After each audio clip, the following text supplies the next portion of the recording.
This week on Three Questions with Corey Kareem. Do you notice a difference from a mindset perspective between a black entrepreneur and let's just say a non-black entrepreneur? Yes, and the answer that I'm going to give you is going to actually shock you. Really? I'm interested. Let's go. So the only difference is Clockwise, clockwise, clockwise, clockwise, clockwise, clockwise, clockwise, clockwise. Never turn back. Only go clockwise. Never go back. Now, before we get started with this beautiful conversation, please help a brother out and click on that follow button on Spotify and Apple Podcasts. Enjoy the conversation.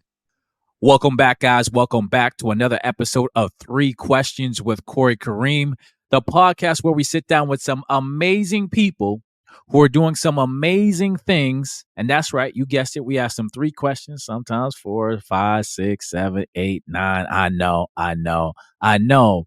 But rather than just talk about my guests, their wins and their successes, we tend to start the conversation around their failures. More specifically, the lessons that they learn from those individual experiences. So, with that being said, my guest today is a visionary entrepreneur, mindset coach, and host of the Attractive Mindset podcast.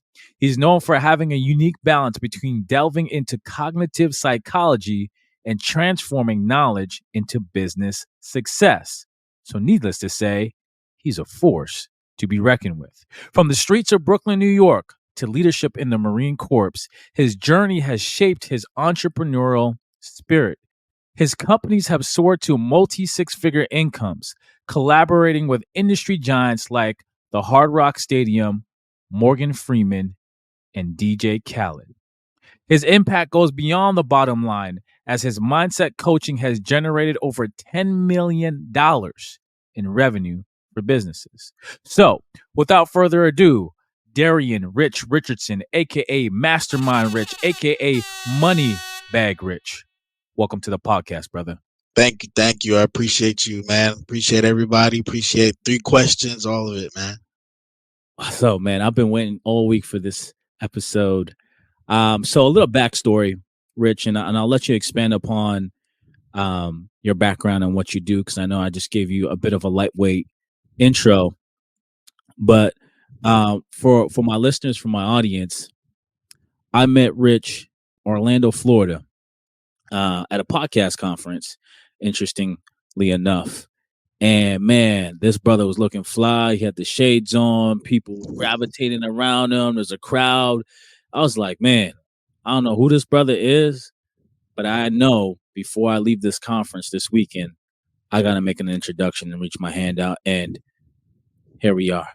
So, Rich, like I mentioned, I know I just gave you pretty much a very short, brief intro. So for my listeners, for my audience that are just now getting to know who you are and what you do, why don't you give them a brief synopsis about your background and how you help people? Absolutely. So, my official name would be Darryen Richardson, but I was in the Marine Corps, so that last name, Rich, that's where that comes from.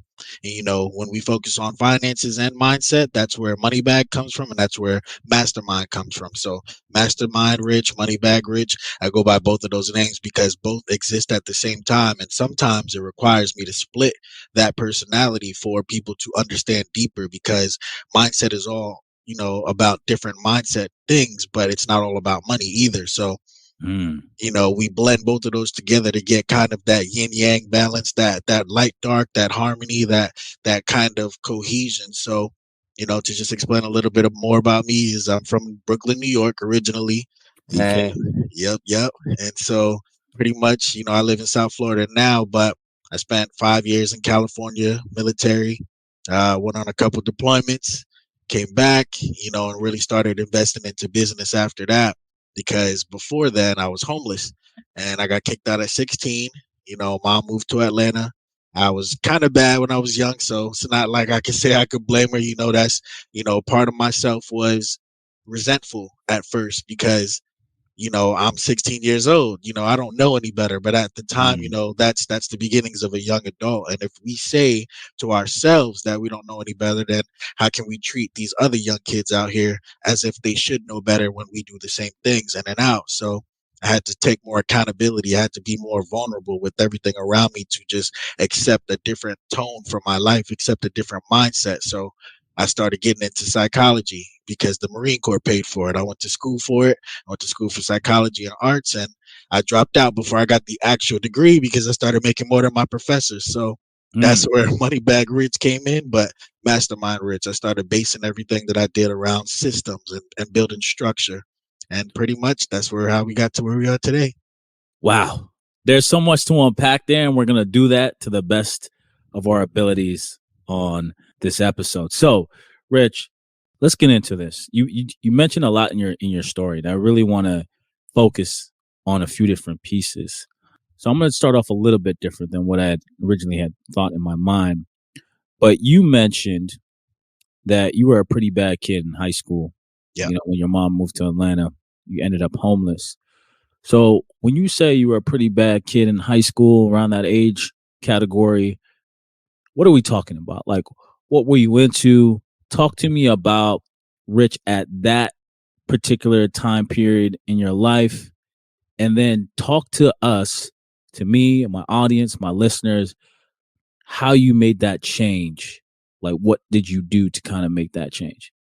So what Rich was like in high school, if I had to put that in one word, was rebellious. And Mm. I was that version of bad. I wasn't bad in the sense that I disrespected older people or I disrespected my elders or I wasn't listening to just anybody or anything, but I did things on my time, and I was forced to grow up very adult like, even though I still lived with my mom at that time because she couldn't really afford that much for me. But if you know anything about New York, that's the true source of joke culture and whatnot. So if I wanted the new Jordans and jeans and all of that type of stuff, I had to go outside and get it. I paid for my first phone, which was a Nextel. I paid for my first, fly kicks, all of that stuff Mm. by just being able to hustle, being able to be outside. But being in that environment is where we, truly had those what people would call OGs back then. And so since I was around them, I would see things that they would do. And as messed up as some people would say they are, they had a code, they had an ethic. And they always protected theirs. And so I kind of developed that for me and my friends. And I went on fighting sprees to protect the people that I cared for as friendships or people in high school. And it led me to eventually getting expelled out of that high school because I got into fights too many times. And my parents didn't understand it from that direction because they were super religious, 7-day Adventists. And so Mm. I couldn't really do any much. And that was my rebellious phase because I always questioned things like, why? Why do I have to be this way? Why do I have to do this? Why do I have to do that? And I didn't mean it in a disrespectful manner, but I just also didn't agree with how things were going. And I felt like, the turn the other cheek method wasn't for me. I was gonna fight back if you come against me or mine. That's what it was. And so that's what led me into my rebellious phase. That's what led me into eventually getting gang involved, not to the point of being a gang banger on the streets and everything like that. But I've posted before and after pictures of me when I was hanging around some of those people and everything, and it ended up me getting shot in my arm. I got stabbed a couple times, and it was a bad path to be on at first. And it took a friend reaching out to me that was in the Marine Corps, and he's like, yo, you might have gotten into a lot of fights, but you're actually smart. You did your work. I watched you pass the classes. You could easily have made honor roll if you wanted to. You just Mm. didn't want to. So he said, it's not the greatest option, but it's something that can change your perspective on life. And he offered me to join the Marine Corps. And at that time, my mom had already kicked me out. She had little sisters with my stepfather. And so I got expelled out of school. This is 11th grade. I'm like, yo, I don't know what else to do. All right, cool, whatever. She moves to Atlanta. I go finish 12th grade in Jamaica High School, Queens. And growing up there didn't make it that much better, but it was a different environment where I didn't have those type of people around me. So I was able to focus on a lot more schoolwork and just a lot more hustle ethic. And, I bounced around from friend house to friend house because I didn't have an official house to just be at myself. And that's when I landed with my boy Naeem, who still to today we're in contact. I'm the godfather of his child. And, he's like, yo, you can stay at my crib. I don't know where my mom went, but until she comes back, like, you can stay here. And pretty much that situation turned into another situation, which is a blessing in disguise because his mom, Sandra, bless Sandra, she's also still in my life till today. She had a mental breakdown because of some things that went on in their family, and that made her have to, go on her self journey. And it sounds harsh, but she had to also figure her life out. And so the house that was there went into foreclosure, all type of stuff. And so the electricity went off, the hot water went off, everything went off. And I was back homeless again pretty much, but now I had people around me. I had Naeem around me. I had Malik around me. And so we stayed in that house for about a year and a half with no hot water, no electricity, no nothing like that. And we got little jobs here and there to try and keep it up or try to keep the stuff on or turn it on when we could. And sometimes we would make it, but often not, we wouldn't. And so again, that led me back turning to the streets. And that's when my friend again is like, yo, you need to join this. I'm telling you, like, you're going to either end up dead or in jail. That's the only path that you're on right now. And so I took it. And in me taking it, that's where my life changed for the better. Wow. So would you go as far as saying that the Marine Corps changed your life? I would go as far to say as mindset changed my life. Because the first major decision, even before I joined the Marine Corps, was I had to change my mind to join the Marine Corps.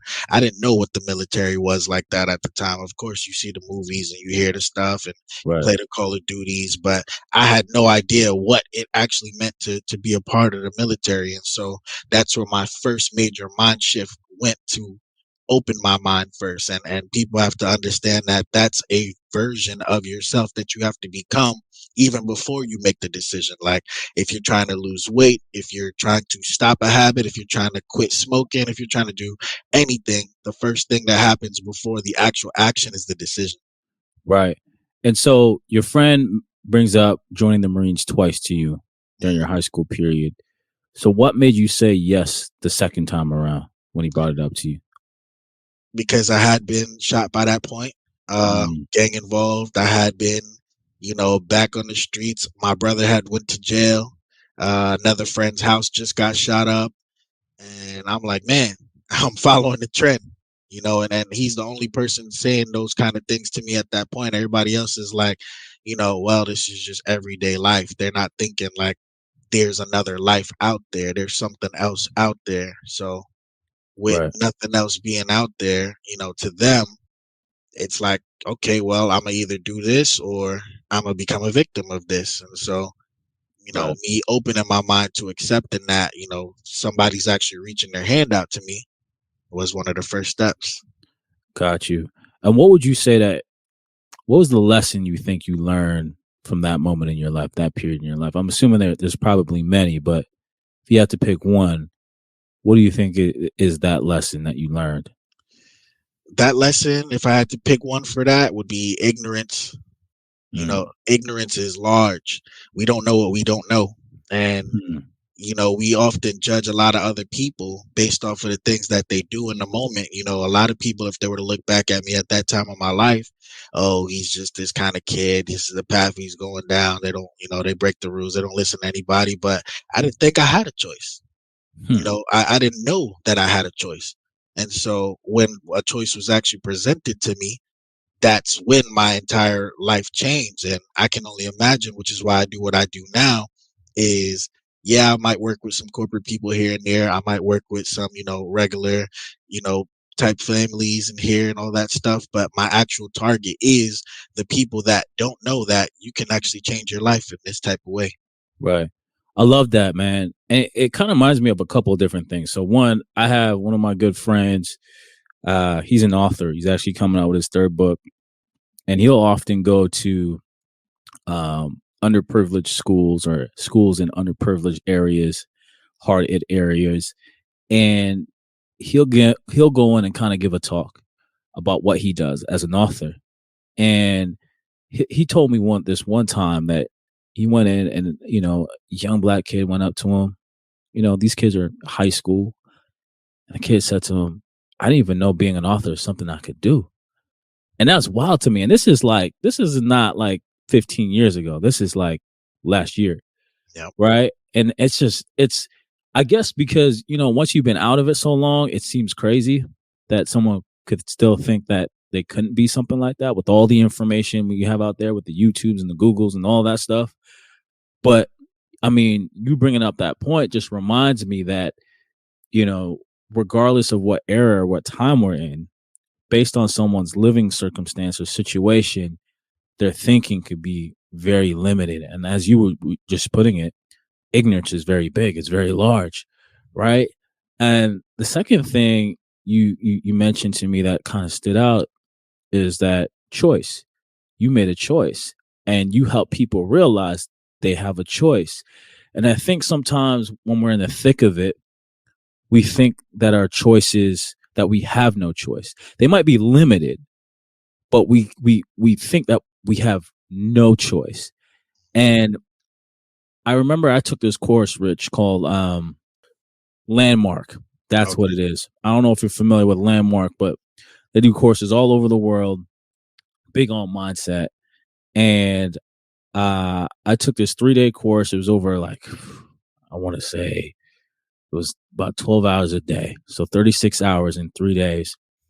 And I remember it was about 100 people in my session. And there was this lady, and everyone was to kind of get up and share their story. And so this lady got up, beautiful lady, by the way. She had mentioned that, she's struggling with intimacy in her new marriage. And what she mentioned was that in her previous marriage, her husband, raped her. Right. And so that trauma from that past relationship, that past marriage has carried over into this new marriage. And I remember what the instructor said. And he said, you know what? That's a very, very, very unfortunate thing that happened to you. And I'm sorry that it happened to you. But we can't change the past. And as bad as that was, we still have a choice. How are we going to use that experience to help us in our life moving forward? And basically what he was saying was everyone has a choice. We can use that past circumstance, situation, experience to empower us or to disempower us. Now, it's not easy to do that. I don't want to make light of that, right? I don't want to make light of anyone's traumatic experience or situation because they're very challenging. But at the end of the day, to what some of the work that you do is reminding people that we still have a choice. So what could someone like her do? Maybe she sets up a group or joins an organization to help women that have been through the same situation that she has, right? Something like that. So those are some of the thoughts that came to mind. And so, Rich, my follow-up question is, when you're sitting down with individuals, let's just keep it with the context of people or young kids that are in hard-hit neighborhoods. What are some of the questions that you're asking them to kind of allow them to see that they do actually have more choice than they believe they have? So some of the questions, I would say the main question I ask is, what's your story? The first thing that I want to approach with is listening. Let them know that someone hears you. Someone is willing to listen to you regardless. I'm not going to judge you. I'm not going to, what's going on in your life from your perspective right now, because I can only come in and see things one way.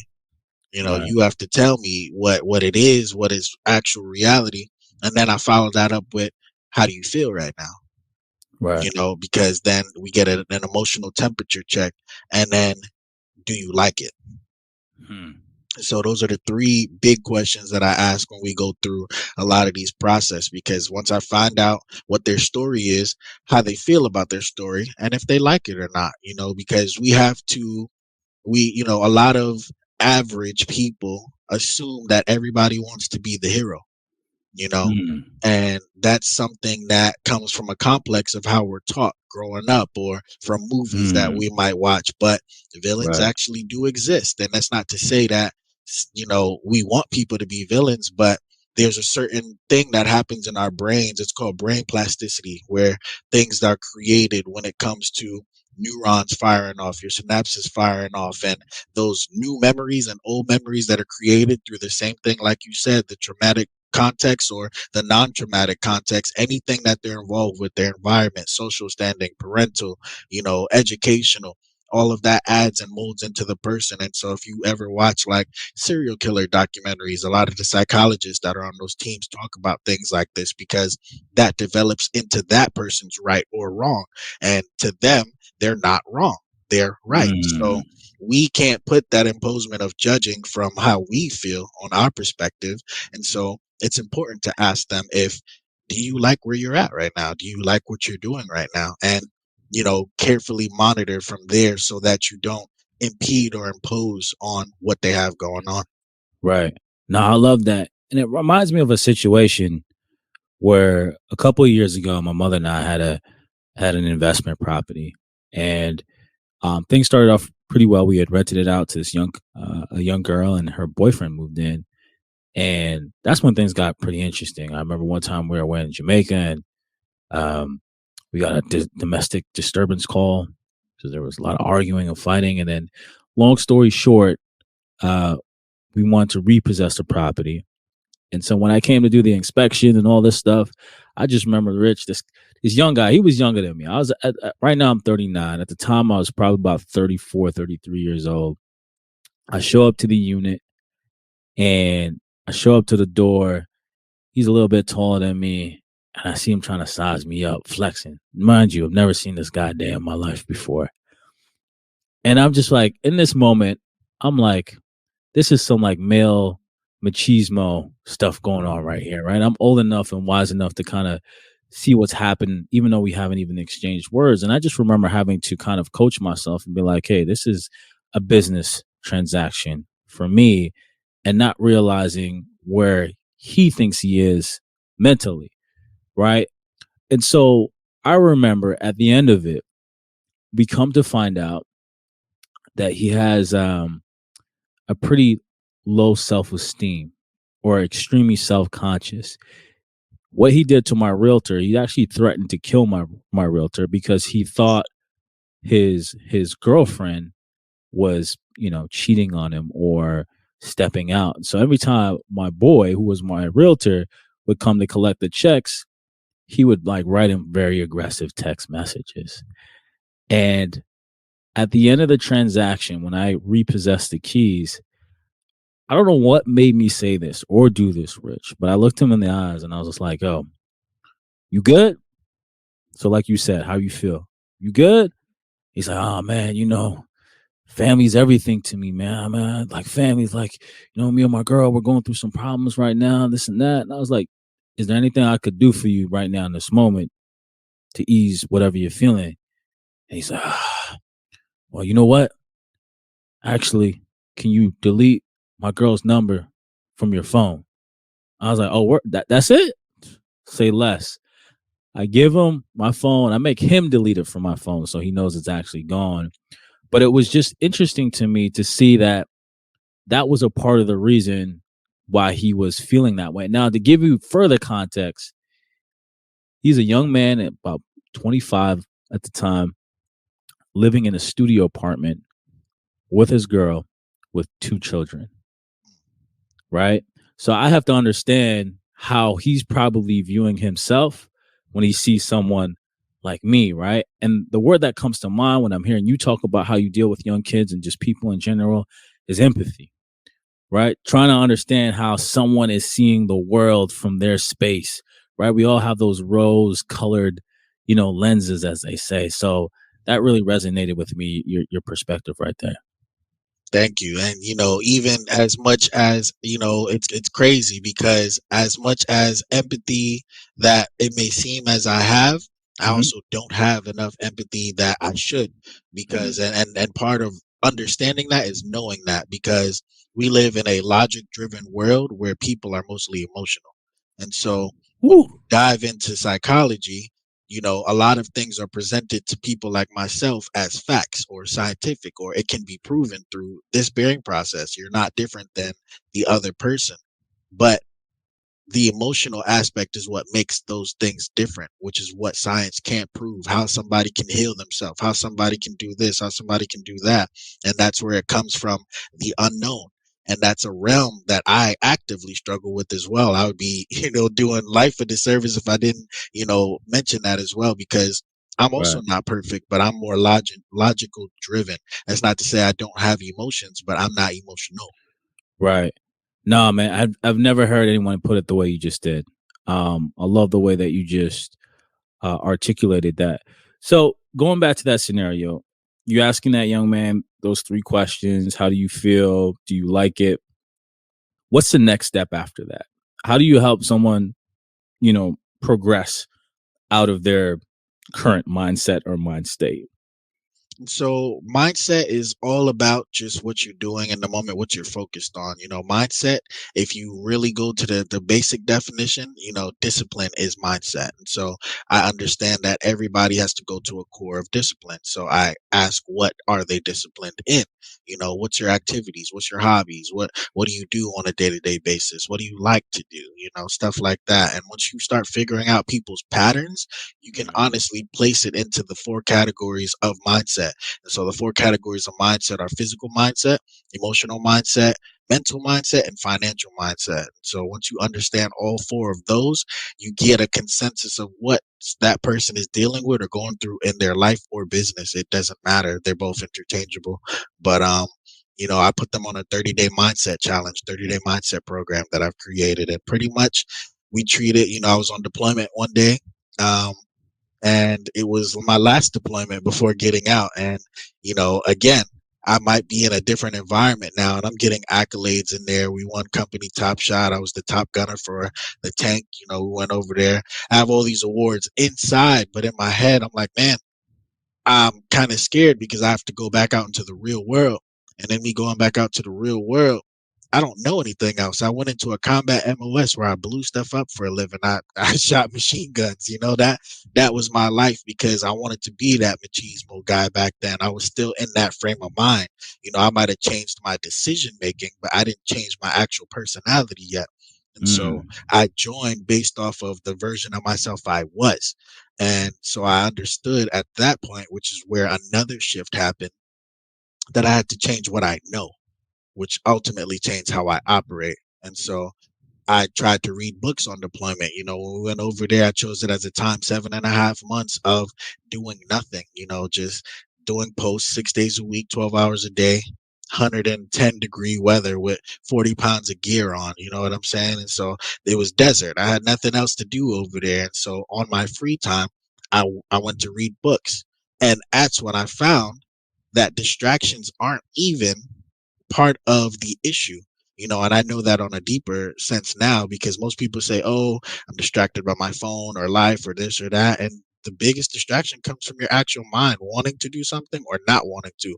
Because even though I had nothing else to do, I couldn't read the books. And so it was a challenge for me. And I'm like, man, how can I not read these books right now? And it's, I think I want it, but I didn't have a discipline for it. And so I started a tally mark system. My friend was joking. He was like, man, we're in jail, this and that, like, whatever, blah, blah. He was like scratching tally marks onto the wall. And so I was like, you know what, I'm going to do that. And I'm a competitive gaming kind of person. And so I started making my own tally marks, and I would pair it with every night before midnight. I had to make a tally mark on the wall to read a certain amount of that book. And if I didn't do that tally mark and, read the book and let them know something that I read, then I would have to start my tally marks over. So in fear of missing out on starting something over, especially once I got to like week 2, week 3, you know, I did read the book, and eventually I finished my first book, which led to me reading like 4 to 5 books a month. Ultimately, by the time I left that deployment, I read 42 books, and Wow. that's where I read The Alchemist, Think and Grow Rich, The Yep. Power of It, how to influence people and friends, and Dale all of Carnegie. that stuff. Yeah. All of The Power of Habit, Charles C. Duhigg, and that's where I'm like, oh, okay, cool. So once I got out, everybody went to go buy cars, everybody went to go do whatever, meet their family, meet their girlfriends. I wasn't family oriented. And so I saved that money and I thought about what I would do next once I actually get out of the military, which is how I got into my first business. I made that business with these kids that I used to play this game with. They were underage at the time. And they were smart though. They didn't have anybody to leverage them or use, their smartness because they're underage. They're playing a game and they're just talking. You meet all type of people when you play a certain amount of games. So the game I was playing is League of Legends. I don't know if you know it. Familiar. And so with League of Legends, you meet all type of random people. So we're in this group chat, just chilling, and they're like, "Man, we want to make this website, blah blah blah." I'm not really listening to them like that at first because they're saying it in between, like just call outs and whatnot. But then it started making sense, and they were like, "Yeah, we could build it like this, and we could charge people based off of this and whatnot." And so the books that I had read, here comes applying actual knowledge to execution. I said, what if I gave you the money? And they laughed because literally they said, well, do you know how much money it would cost for that? And I was like, well, think about it. What would you think it would cost for you to do this or that or whatever, blah, blah. They came out to a number like 18,000 something, whatever. I said, cool, I'll give you 20. And so I left the Marine Corps with about 25. And so that was all my money pretty much. But I said, hey, in one of the books that I had read, and I don't even remember which one, but something in my head resonated, angel investing. And I said, okay, cool.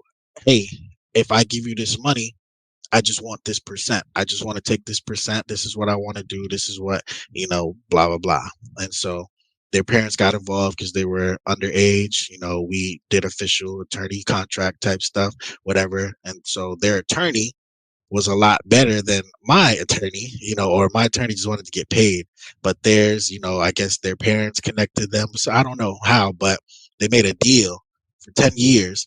And don't get me wrong, it's not a bad deal because I still definitely won and, winning. But pretty much the contract expires in 2026. So this is 2016, 2026. And I would get a certain percentage of this company until then every month. And so that everything went. They made the website. Fast forward to now, it didn't start becoming profitable until maybe about 2 years later, like 2018, end of 2018. Where I got my first residual $5,000 check. Wow. And I said, huh? What just happened? And so seeing how that orchestrated life and seeing how those things went, I said, okay, now I have to create something that I own 100% of and still do the same thing where I'm no longer part of it like that. So that's where I met, my friend Dan, the videographer that you saw at the Podfest. And he had a camera and I said, hey, bro, I said, let's start a production company, and that's where we went. And eventually later, we scaled to 54 people now. I put the camera down about 3 years ago and I started doing coaching full time, started really pursuing that route. And, I learned to take a percent and play the middleman role from the contractors and employees that I hired and, multi 6-figure company later from there. Wow. That's crazy. And I kind of, I'm also laughing at the fact you just kind of like glossed over. Yeah. And then multi 6-figure company from there. I'm just like, man, get it though. Man, what a phenomenal story. I think there's so much to gather from that story. I mean, first of all, having the confidence and the belief to invest in, could I call them strangers, so to speak, right? To do that, I think takes a certain kind of individual. And I guess I would like to ask, how does one qualify their gut versus that that data portion we're talking about, the facts and figures, because you obviously heard these kids speak. They sounded intelligent. They sounded like they knew what they were talking about. But what was that thing that made you say, I gotta make this investment? I know you mentioned there was a book you drew something from that helped you to make that decision, but how does, for everyone else that's out there that's coming across an opportunity, how do they know this is a good bet?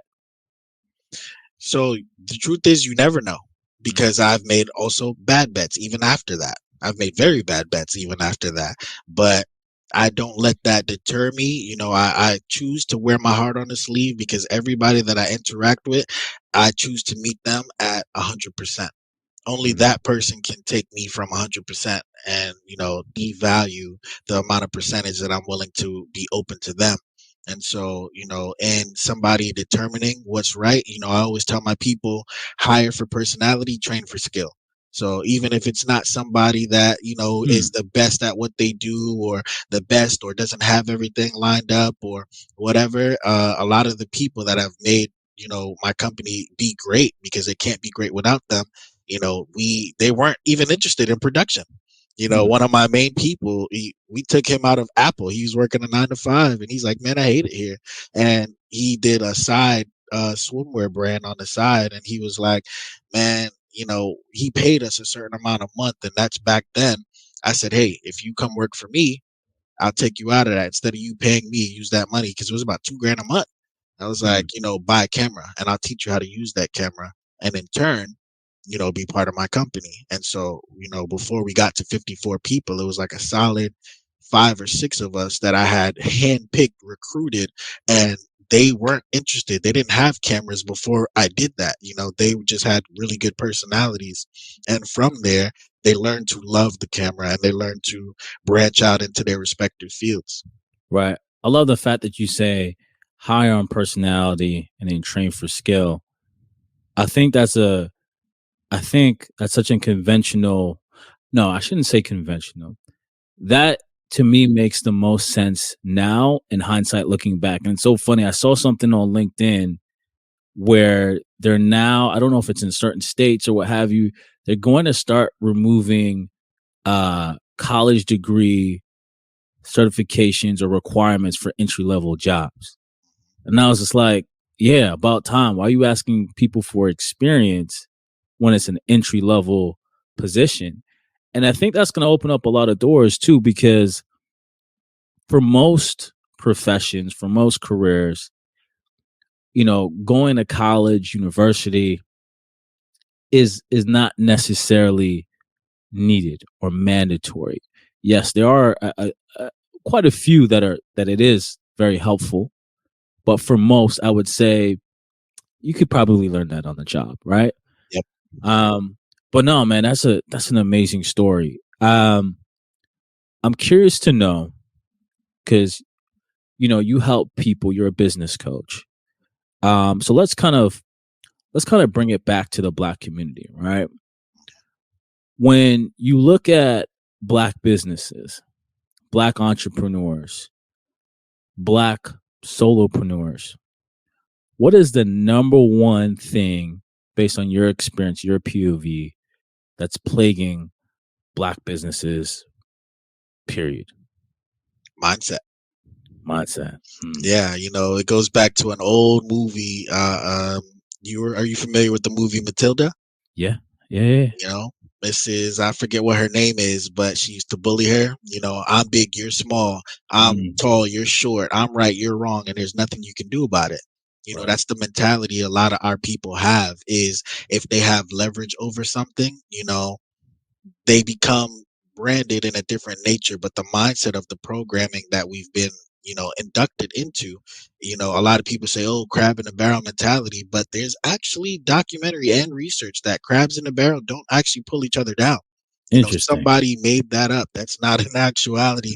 They don't pull each other down. It's when perception happens in a different type of way, or they're just exploring, that they pull themselves out of it, but nobody's pulling them down. It's just a connection, and so them being connected all together, they still want to get out. People want to get out, and somebody's trying to go with them.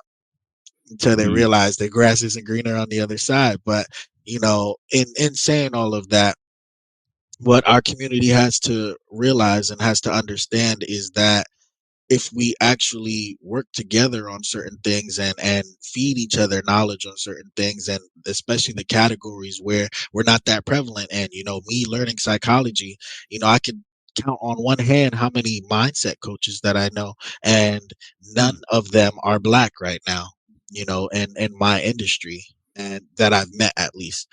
And so even in understanding that, people might dive into the topic of mindset because it's necessary in business, but are they actually mindset coaches? I'm not as focused on the finances as a regular business coach is. I'm more so focused on the structure, the system that we create. And so that's why I want our dollar to circulate within the community. I want us to be able to build those systems. But the educational system, the way it works is, we've gone through grades. And so look at the grade system as just one example, one major example. You have K through 12.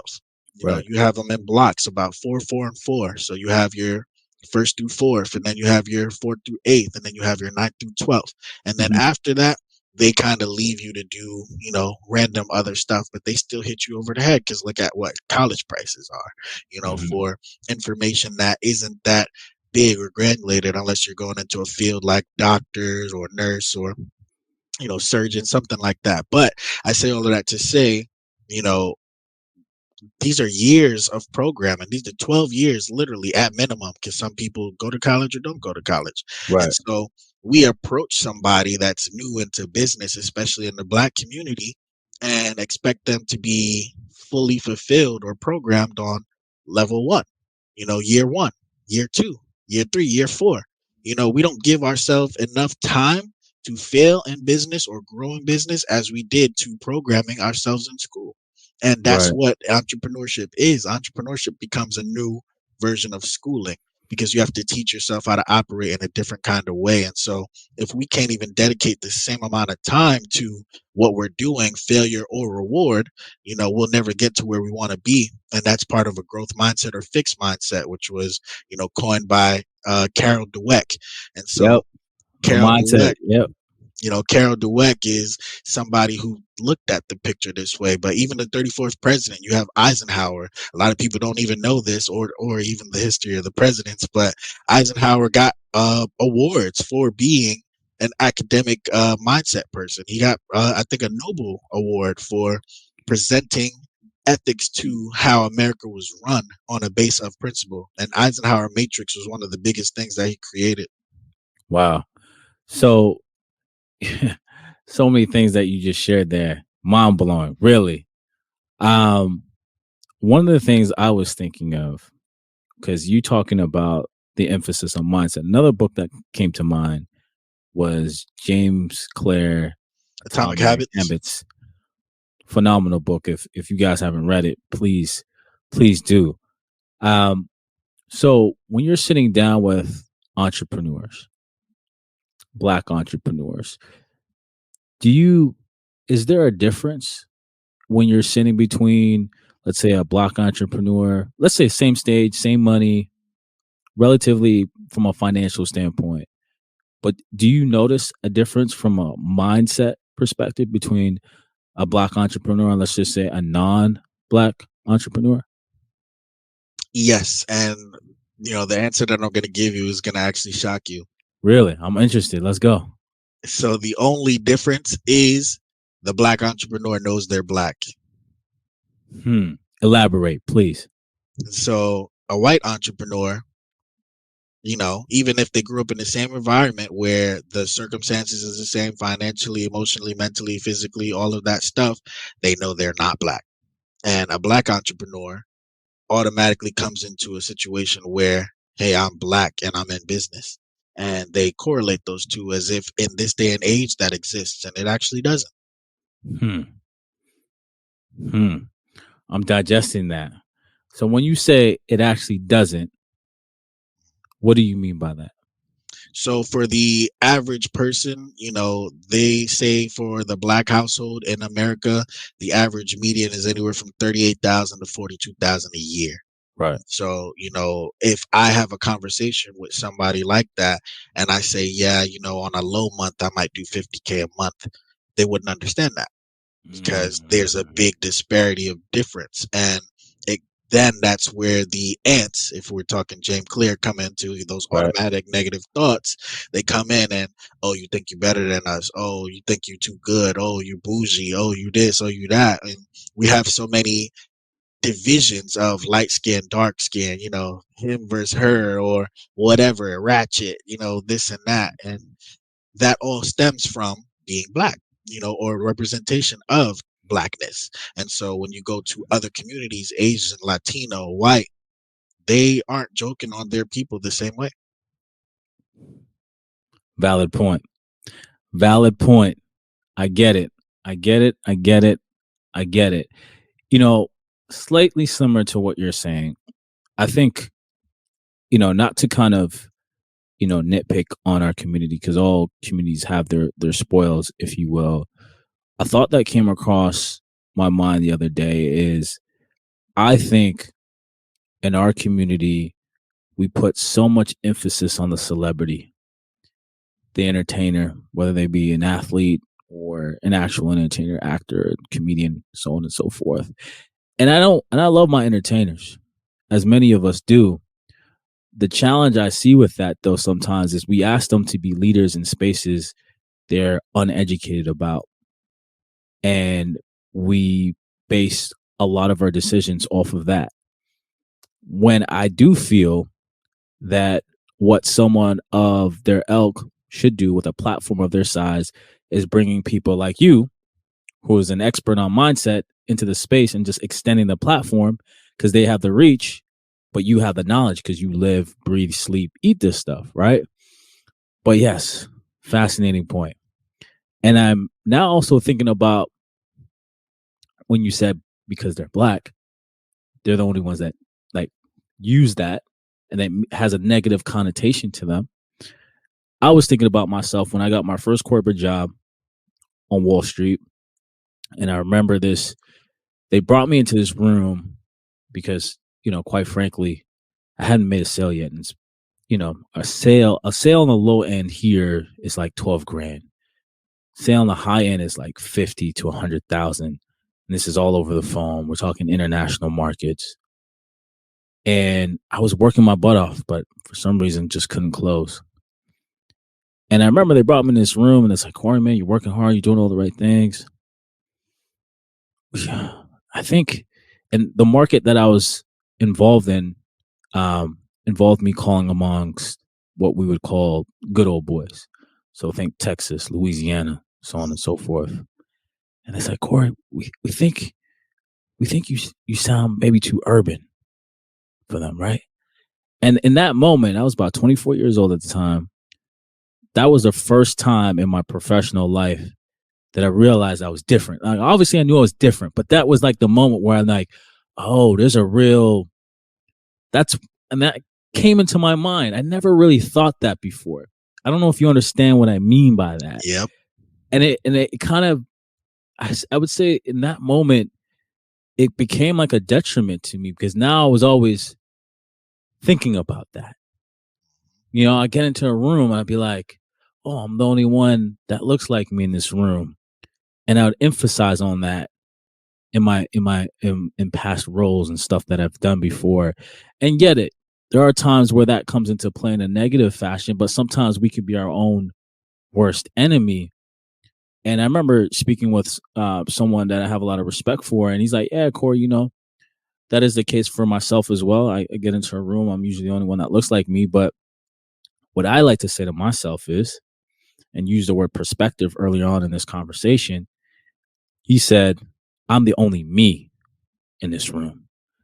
And I held on to that little gem he gave me. So when I go into a room now, I'm like, I'm the only me in this room, period.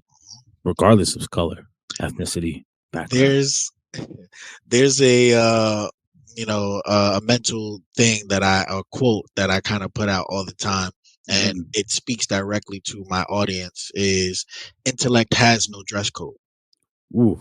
And so I move around like that. When people see me at Podfest, I'm gonna wear my hat. I'm gonna wear my shades. I'm gonna wear my bucket. I'm gonna wear all of that because once you have a conversation with me, you understand.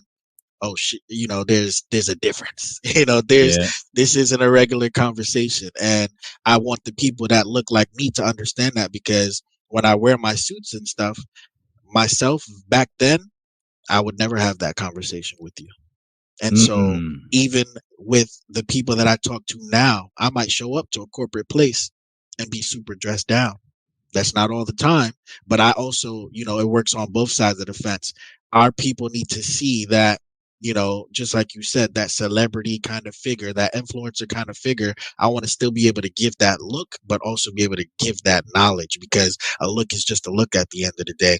If I Right. walk into a corporate office, which is why if when you come visit the office in Hollywood, you'll see is literally all lawyers. I'm the only Mm. creative person in that building. And I told the landlord, I said, I want the first room. I said, I want the first set of rooms. And I got all of them. You know what I'm saying? And so when people walk in that building, I'm the first thing that they see. The most urban thing in the building that they see. The rest is lawyers and, corporate stuff, whatever, admins, everything. Literally. I'm the only one that comes in dressed the way that I do. And Right. me being around them, I've been there for going on 5 years now. And at first they used to, I would see the looks and the judgment, but now they understand, especially the ones that are left before me or the ones that would be complaining about prices. They're like, yo, this kid is still here. This kid is still doing this and I don't even know what he does now. Some of them talk to me and I actually have a lawyer that is about to get the coaching program now, 2 lawyers that are about to get the coaching program now. And so, even with that shows power to proximity. Put Right. yourself in those positions, but don't change who you are just based off of what society calls right or wrong. Right. I love that. And you know what? You saying all that took me a long time to get there. And if I'm being super honest and transparent, I just got there recently, to be honest with you. But you You got know, but I got there. And I think that's especially being in corporate, I see a lot of us. I'm going to use a loose term, code switch. Not granted, there's code switching with a lot of different things. Yeah. The way you talk to your friends, you might not talk to your mom, so on and so forth. I'm not talking about that. I'm talking like a complete. You don't know who that person is. What? Yeah. And I was like, what? Like, you know what I mean? And I'm just like, no, that's gotta stop. Right. I get what you're doing. I understand why you're doing it. But I remember one person said to me, they hired you for you. And I love the point. I just wrote down what you said. Intellect has no dress code. And I take that beyond just physical dress. I take that in terms of how someone just looks physically. Like you think about someone who has dreads, right? You might not associate with him being a doctor, right?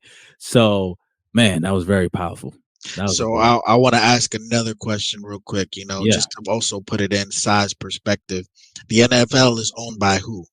Ooh, white folks. Okay. And for their halftime shows, what's the most ethnic background they choose? Black folks. Now, why is that? I'm going to say that black folks are synonymous with entertainment. Synonymous with entertainment, but because they also don't want to see the same thing. And so when it comes to business, people will do what's more lucrative for them, regardless of what race it is. That's why people that own the NBA, own the NFL, own a lot of these bigger companies, even somebody now, BET was sold to a white guy, and so these things, they understand lucrativeness. These people speak figures, they speak actual, dollar increments. And so as long as it's not jarring, you still can't be ratchet. You can be urban, but you can't be ratchet. And There's even levels. within that, there's understanding that people will do business with you as long as you're you. If you build a brand around you, you won. Absolutely. And you're right to that. There's levels to that. 100%. Man, Rich, there's been so many gems shared here today. So as we kind of come to a close, before I even ask you some really quick, fun, kind of rapid fire questions, If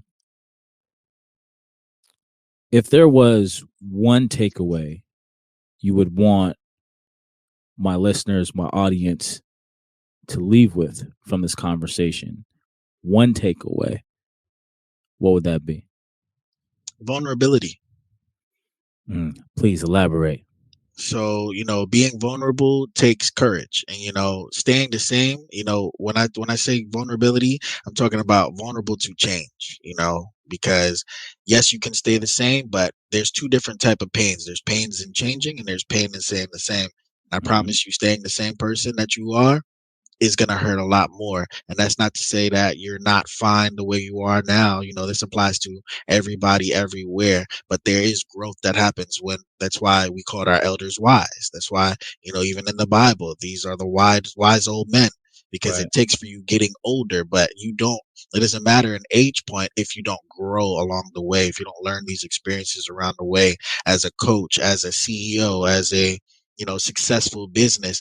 The only thing between successful businesses and unsuccessful businesses is the experiences that they go through and the leverage that they use that to grow their company for a better thing. Because again, I take losses. Last year I took like a $52,000 loss. You know what I'm saying? And hey, listen, it hurt. It Right. hurt. But in it hurting, a lesson was derived, and something else was created, but then you have to take the wins that came with it. I took a chance. Last year was my first time podcasting. We had a 6-figure podcast in our first year. And so, being able to do that, being able to understand vulnerability, I only hit that because I went to experts and I said, hey, man, I don't know. I'm already at a point in my life where I do have a certain standard, and I don't necessarily need podcasting or anything like that, but being able to humble myself to the point, or fill myself with humility. I don't like the word humble, and go to these people and say, can you help me? I want to learn, and then actually learn, not learn from the perspective of who I was, but learn from the perspective of the person I wanted to be. Wow. Well, Rich, you caught my attention. You said something crazy that I was not expecting, sir. Which one? And then you said you made a 6-figure podcast in 1 year. Yeah. What was the I don't need you to share all your details. But if you could give myself and my listeners 2 to 3 things you did to put you in position to make 6 figures from your podcast, what were those things? Create a system. A lot of people, do things with intention, but they don't do things with a system of intention. And there's a difference, believe it or not. When you do things with attention, you'll get exactly what you want in that moment done. But then what happens, and so when I say create a system, what are your call to actions? What do you want your people to do? Okay, cool. We make this episode. What happens after that? How are you monetizing that? Where are you? What are you doing? How are people connecting with you after? What happens in the downtime? Treat it like a business. If your store is open, Monday, Wednesday, Friday, how are you competing with the stores that are open that Tuesday, Thursday, and even for the weekend? So what happens on those downtime? What happens after the intention is occurred? So, and building those systems was how I led people to booking things with me afterwards, people inquiring for information afterwards, setting up sponsorships. We have a few sponsorships, doing all of those things and attracting these brands to us. Right. I love it. Creating a system. And actually, I have one more question. I'm really interested to know, from your experience on the battlefield, what was your most memorable experience while being at war, and what did you learn from that experience? My most memorable experience was we had fun. It sucked, but we had fun. When I think back to deployment, I think of laughs. I think of smiling. As much, uptight as everybody was, as serious as we were unserious because, we had fear.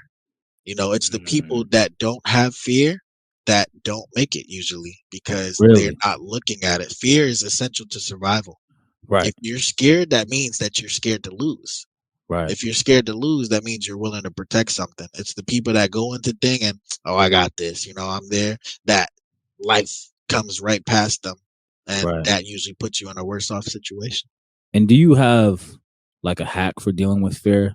Because a lot of people deal with fears in different spaces. Maybe it's fear of standing out at work and giving presentations, right? Maybe it's a fear of approaching someone that you really like, or it's a fear of swimming, or whatever the situation. Do you have like a hack that you use to overcome those fearful moments? Absolutely. Build a team. Mm, And so, in building a team, life wasn't meant to be lived alone. This is why, even at the very essential of our core, a man needs a woman needs a man. We all need a partner. Somebody has to have our back. Our six is what we call it in the military. So, if I'm scared of something and you're not, that's how we become that yin and yang, that perfect pair. We had those people like, I'm ready to go out there and kill everybody and do this and that. And then you had the people that were scared that watched that person when they did go out there without looking. They were the ones that looked. So you have to mm, have your pick and choose in life and in business the same way. You have the ones that are going to be the risk takers, but the risk takers need to be paired with the organizers. And so that's something else that I came up with is, the animal personalities of business. And so you have your sea urchin, your shark, your whale, and your dolphin. And so right, the sea urchin is more analytical. The right. dolphin is more energetic. They're the life of the party. Buddy, The yeah, shark is aggressive. They're going to go straight for the money. And then a whale, they don't really care about the money, but they're community oriented. And so right. understanding and having all of these in your group to be able to speak to all peoples and all business on your podcast and business and whatever. That's how I have 4 companies that are all over 6 figures. Amazing. Rich, man, this has been a beautiful conversation. So really quick, rapid fire questions. If you could change one thing about the world, one thing, what would it be? Mindset. On brand. Love it. I love it. And what's your animal personality? Which one are you? Sea urchin. Sea urchin. Gosh, I love information. I love it. And number 3, what is one quote or mantra that you're currently living by? One quote or mantra that I'm living by. Wow. Treat others how you want to be treated. That's the first thing that popped in my head. Love it. I love it.